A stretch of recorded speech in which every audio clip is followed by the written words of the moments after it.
하나님의 말씀은 창세기 25장 12절에서 18절의 말씀을 보도록 하겠습니다.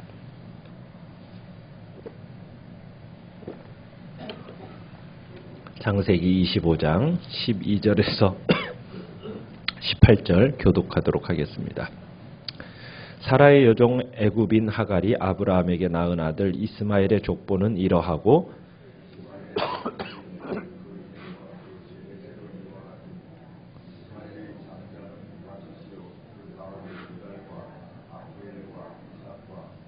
미스마와 두마와 마사와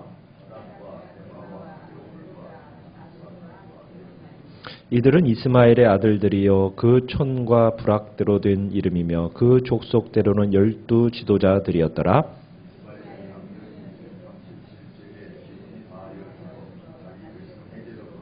같이 읽습니다. 그 자손들은 하윌라에서부터 아수르로 통하는 애굽 앞 술까지 이르러 그 모든 형제의 맞은편에 거주하였더라. 아멘. 오늘 본문은 아브라함이 첫 하갈을 통해 낳은 아들 이스마엘의 후예 그리고 그들의 거주지에 대한 기록을 오늘 보여주고 있습니다. 아브라함이 죽음으로 말미암아 이제 아브라함의 사이클이 이제 막을 내리는 그 순간에 이제 마지막으로 이스마엘의 계보가 등장하고 있습니다. 그러니까 이 이스마엘의 계보라는 것은 결국 아브라함의 죽음에 관한 기록 직후에 언급이 되는데 이후에는 이제 언약의 제2세대인 이삭에 관한 이야기가 본격적으로 시작될 거거든요. 그에 앞서서 아브라함에 관련된 모든 이야기를 이렇게 정리하고자 하는 의미에서 이제 이스마엘의 계보를 마무리하고자 하는 겁니다. 이렇게 마무리로 이제 아브라함을 정리하고자 하는 겁니다. 그래서 이후에는 이스마엘의 계보는 더 이상 나타나지 않습니다. 딱 이렇게만 나타나고 이스마엘에 대한 이야기는 끝이 나요. 그런데 이스마엘은 어떻게 해서 생긴 아들이죠? 어떻게 보면은 아브라함의 조급함으로 생긴 아들이요. 사라의 불신앙의 결과로 태어난 아들이 바로 이 이스마엘이죠. 근데 출생 순서로만 본다고 한다면 이스마엘이 어떻게 보면 아브라함의 장자가 되는 거죠. 그러나 아브라함의 언약의 상속자가 이 이스마엘이 될 수가 없다라고 이제 결론을 내립니다. 왜냐하면 이 이스마엘은 아브라함이 약속을 따라 태어난 아들이 아니라 육체를 따라 태어난 자였기 때문에 아브라함의 하나님의 그 언약 가문의 장자가 될 수는 없었던 겁니다. 그래서 이스마엘은 이제 언약 가문에서 쫓겨나는 신세가 되죠. 합법적인 언약의 상속자는 이삭뿐이라고 하나님도 언급하시고 말씀하시면서 분명하게 이제 천명해 주고 계십니다. 그래서 이스마엘은 아브라함의 언약의 상속자가 될 수가 없었어요. 이것을 강조하기 위해서 오늘 12절에서 이렇게 시작을 합니다. 사라의 여종 애굽인 하갈이 아브라함에게 낳은 아들, 이렇게 길게 이스마엘을 소개를 그렇게 하고 있는 겁니다. 그러면서 이스마엘은 결국 언약의 상속자는 될 수 없다라는 사실을 이렇게 얘기하고 있는 거죠. 그렇지만 이 이스마엘도 결국에는 아브라함의 아들이잖아요. 그래서 아브라함의 아들로서 하나님의 특별한 은총을 누렸던 사람이 또한 이스마엘입니다. 그래서 이스마엘도 이제 12두령을 낳게 되고 큰 민족이 되게 해주시겠다고 약속하셨고 그 약속대로 이루어지게 됩니다. 자, 16절을 보시면 하나님의 약속대로 이제 이스마엘에 낳은 아들들이 몇 명이라고 되어 있습니까? 12 지도자라고 되어 있죠.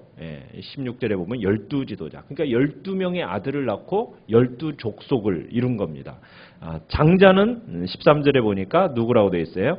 느바요스로부터 시작을 합니다. 그래서 게달, 앗부엘, 밉삼, 미스마, 두마, 마사, 하닷, 데마, 여둘, 나비스, 게드마, 이렇게 12 이름이 구성되어 있죠. 그런데 다른 계보들과 비교해서 좀 다른 특징이 있다면 그저 12아들들만 나열하고 있다라는 점이 이제 또 한 가지의 특징입니다.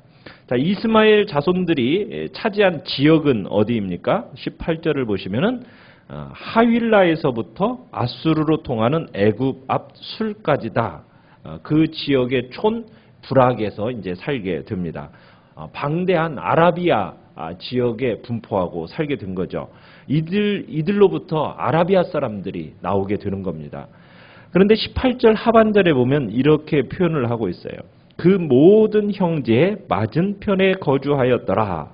이렇게 표현하고 있는데 이 맞은편에 거주하였다라는 이 표현이 일찍이 하나님께서 하갈에게 어떻게 보면 예언하신 것이 성취되는 장면입니다. 우리 16장 12절을 한번 가보겠습니다. 창세기 16장 12절을 가보시면은 하갈에게 어떻게 예언을 하고 계시느냐면, 자, 우리 16장 12절을 같이 한번 읽어보죠. 시작. 그가 사람 중에 들나귀 같이 되리니 그의 손이 모든 사람을 치겠고 모든 사람의 손이 그를 칠지며 그가 모든 형제와 대항해서 살리라 하니라. 앞에서 모든 형제 맞은편에 거주한다라는 이 표현은 이 뒤편에서 모든 형제와 대항해서 살리라, 이 말씀과 같은 맥락을 이루고 있습니다. 그러니까 대항해서 산다라는 얘기는 서로 어떤 관계가 된다는 얘기입니까? 상호 협력 관계가 아니라는 얘기죠. 자기의 영토를 각자 구축하면서 살기는 하는데 상호 협력 관계를 유지하기보다는 서로 어떤 관계다라는 거예요. 대적하는 관계, 그죠? 대항해서 싸우는 관계, 경쟁하는 관계 가운데서 살게 된다. 어떻게 보면 일촉즉발의 어떤 긴장 관계 속에서 살게 된다. 대치하며 살게 된다라는 것이 살게 된다고 얘기했는데 그대로 예언이 성취되어지는 겁니다. 이것이 이 세상 사람들의 살아가는 방식입니다. 세상 사람들은 상호 협력하는 것 같지만 상호 협력하는 관계가 될 수가 없어요. 언약에서부터 떨어진 사람들의 그 관계의 안타까운 현실이에요. 하나님 중심으로 살지 않는 사람들은 자신의 세상 명예를 추구하고 자신의 힘과 자신의 지혜만을 의지하면서 살아가기 때문에 그들 가운데 진정한 평화라는 것은 없습니다. 세상에는 진정한 평화가 없어요. 평화같이 보이긴 하지만 항상 어떤 관계예요? 서로 경쟁 관계예요. 저 사람을 밟고 내가 일어서야 되는 거예요. 그런 관계 속에서만 살아가는 거예요. 약육강식의 세상입니다. 그래서 서로 항상 분쟁하고 긴장 관계 속에서만 살아가는 것이 세상의 모습이에요. 참된 평화, 참된 안식은 세상에서는 없는 겁니다. 오직 어디에서만 있는 겁니까? 하나님 안에서만 가능하다라는 것을 우리에게 보여주고 있는 거죠. 자, 이스마엘은 결국 몇 살에 이제 세상을 떠나게 됩니까? 17절에 보시면 137세를 일기로 해서 세상을 떠나게 됩니다. 아브라함이 죽은 후 48년이 지나게 되죠. 48년을 더 살고 죽게 되는데, 자, 이스마엘이 이스라엘 사람이 아닌데도 참 특별하게 나이가 기록이 됩니다. 나이가 기록된다는 것은 매우 예외적인데 이스마엘이 그래도 아브라함의 자손이었기 때문에 특별하고 복된 삶을 살았던 어떤 상징적인 의미로 나이가 기록된 거죠. 자, 이스마엘의 12아들들이 모든 각 지역에 이제 지도자가 됩니다. 그러니까 이스마엘이 12아들도 낳고 또 그 자녀들은 다 뭐가 돼요? 각 지역의 지도자들이 됐어요. 여러분, 이렇게 될 수 있었던 이유가 뭐라고 생각을 합니까? 하나님이 이스마엘에게 하신 약속 때문이에요. 그 약속을 신실하게 이행하신 겁니다. 하갈이 사라에게서 도망쳤을 때 우물가에서 천사를 만났죠. 그 천사를 통해서 예언을 듣게 돼요. 하나님의 약속을 받습니다. 그리고 그 약속이 성취가 돼요.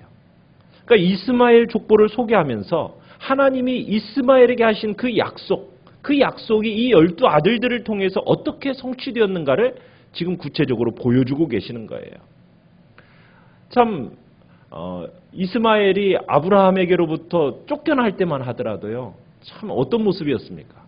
물 한 주머니 등에 짊어지고 광야에서 헤매면서 죽을 것처럼 보였잖아요.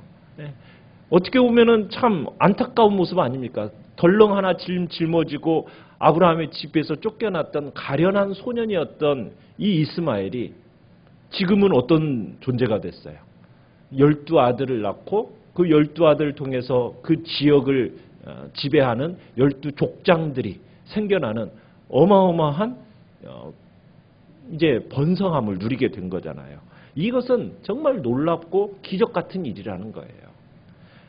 이걸 통해서 우리가 볼 수 있는 게 뭡니까? 하나님은 자기가 한 그 약속에 대해서는 신실하신 분이시다는 거예요.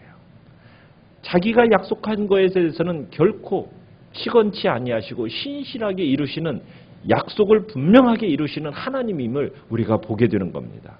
그러니까 이스마엘의 이 가족사의 번영을 통해서 아브라함에게 주신 그 하나님의 약속 분명하게 성취된다라는 것을 볼 수 있는 겁니다.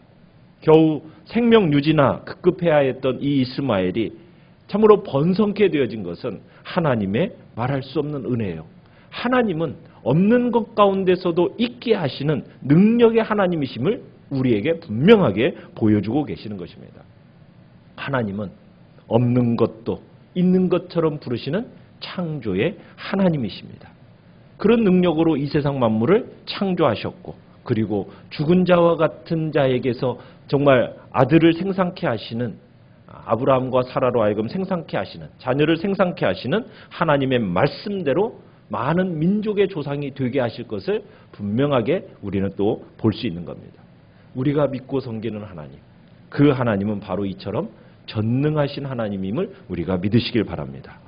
정말 애굽 사람이자 사라의 여종이었던 하갈의 아들 이 이스마엘에게조차도 주신 약속 분명하게 성취하게 하셨다면 하나님께서 선택하신 그 아들 이삭에게 선택하신 그 이삭을 통해서 아브라함의 언약 분명하게 이루지 않으시겠습니까? 틀림없이 성취시키시죠. 마찬가지로 우리는 하나님의 언약 백성이에요. 언약 백성인 우리에게도 마찬가지로 하나님은 신실하신 분이세요. 그 약속에 따라 신실하게 이루시는 분임을 믿고 확신하며 살아가는 것이 우리가 이 땅을 살아가는 삶의 방식인 겁니다. 여러분 상황이 어떠하든 우리는 믿는 겁니다. 하나님은 어떠하신 분이다고요? 신실하신 분임을 고백하며 나가시길 바랍니다. 내 상황이 어떠하든 내 처지가 어떠할지라도 우리는 절대 낙심할 이유가 없습니다. 전혀 낙심해서도 안 됩니다. 왜요? 우리에게는 누가 계십니까? 전능하신 하나님이 우리와 함께 하시기 때문입니다. 그분을 바라보십시오. 그분을 의지하십시오. 어떠한 난관도 능히 극복할 수가 있는 것입니다. 번성케 하시고 축복케 하실 그런 그 축복을 누릴 수 있다라는 것을 고백하시면서 그 하나님을 믿고 의뢰하는 자에게 능치 못할 일이 없음을 우리가 이 시간에도 고백하며 나가시길 바랍니다. 어떤 극한 상황에 있다 할지라도 하나님만 믿고 의지하며 나가시길 바랍니다. 하나님은 우리의 미래를 책임져 주시는 분이십니다. 그분을 의지하시고 그분께 더욱 헌신하시고 모든 문제 주님께 맡기며 나아가는 복된 우리 귀한 성도님들 되시길 바랍니다. 하나님께서 우리에게 주신 약속 확실합니다. 확실한 약속 받은 자답게 앞날 걱정하지 마시고요. 두려워하지 마시고 믿음과 순종의 발걸음 딱 한 걸음 한 걸음 떼면서 걸어가시길 바랍니다. 주님이 주신 은혜 안에서 오늘 한 날도 그 약속된 약속 붙들고 믿음으로 주님이 주시는 평강을 누리며 살아가는 복된 하루 되시기를 간절히 축원합니다.